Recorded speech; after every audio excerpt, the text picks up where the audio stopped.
যে পূজার বেদী রক্তে গিয়েছে ভেসে, ভাঙো ভাঙো ভাঙো তারে নিঃশেষে, ধর্ম কারার প্রাচীরে বজ্র হানো, এ অভাগা দেশে জ্ঞানের আলোক আনো। রবীন্দ্রনাথ চণ্ডালিকাতে বোধহয় ঠিক এটাই বোঝাতে চেয়েছিলেন, এবং সেই জ্ঞানের আলোক প্রবেশ করল যখন চণ্ডালিকার হৃদয়ে, চণ্ডাল কন্যার হৃদয়ে। তখন তার মা অবাক হয়ে গেল যে এ কি রূপ তোর দেখছি, কি হয়েছে তোর? চণ্ডালিকা তখন জানাচ্ছে যে মা, আমি বসেছি তপের আসনে। বলছে কিসের জন্য তোর তপস্যা? বলছে এই তপস্যা কারণ আমাকে ডাক দিয়ে গেছে। মায়ের পাল্টা প্রশ্ন, কিসের ডাক দিয়ে গেছে? আমার মনের মধ্যে একটাই ডাক, জল দাও জল দাও জল দাও গো। এ আমার নতুন জন্ম মা। প্রকৃতি বলছে এ আমার নতুন জন্ম, এ নতুন জন্ম, নতুন জন্ম, নতুন জন্ম আমার।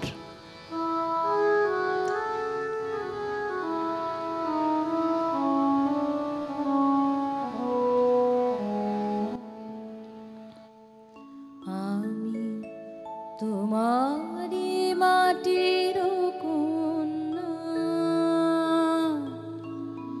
জননী বসুন্ধরা।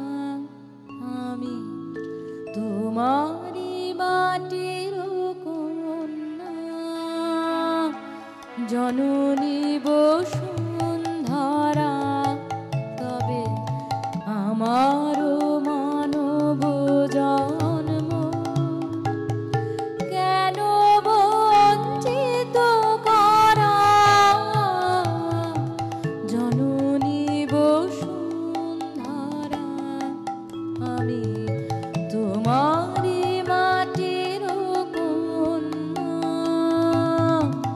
জননী বসুন্ধরা।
জননী বসুন্ধরা আমি তোমারি মাটির কন্যা জননী বসুন্ধরা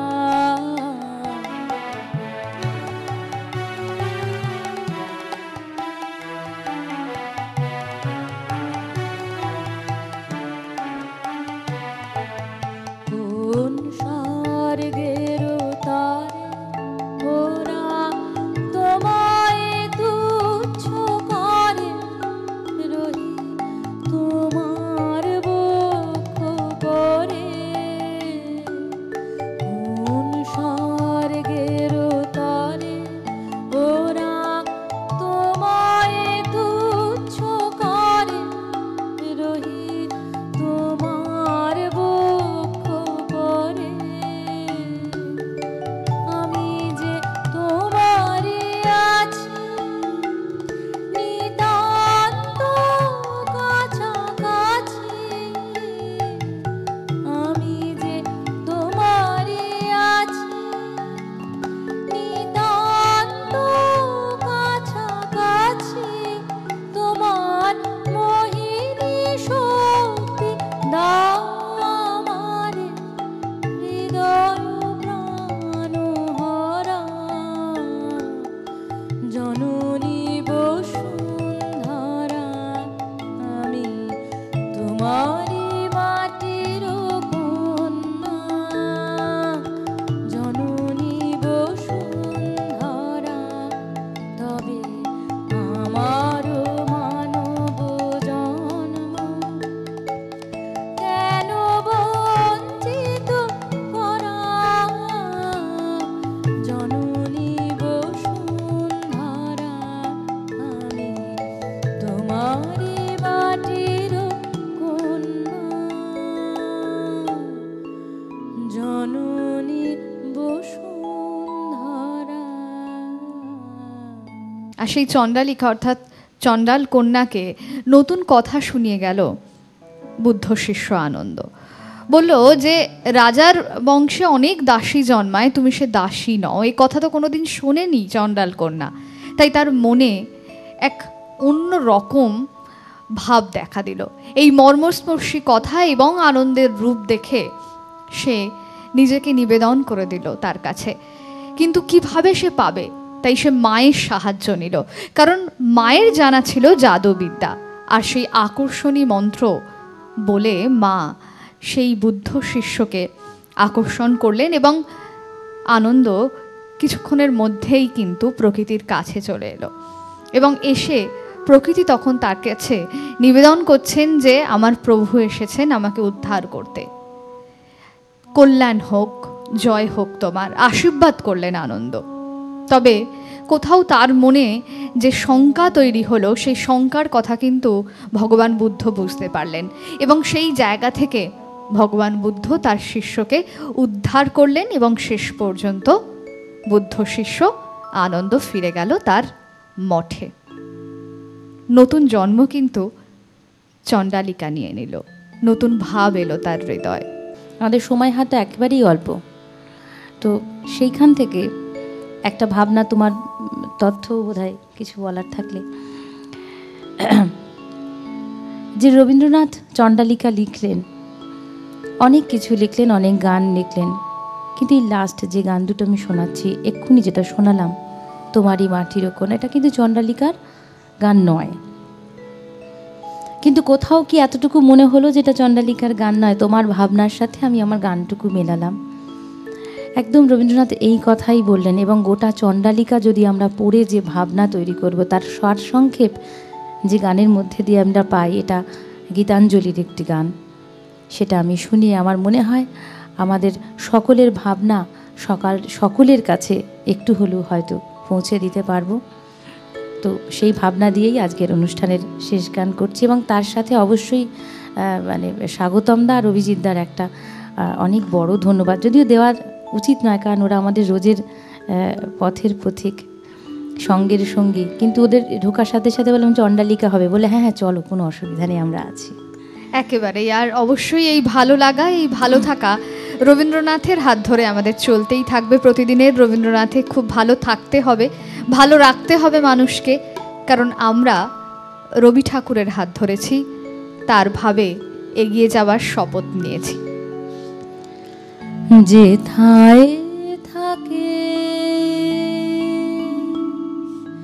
যেথায় থাকে সবার অধম দিনের হতে দিন, সেইখানেতে চরণ তোমার রাজে, সবার পিছে সবার নিচে সভারাদের মাঝে, যেথায় থাকে,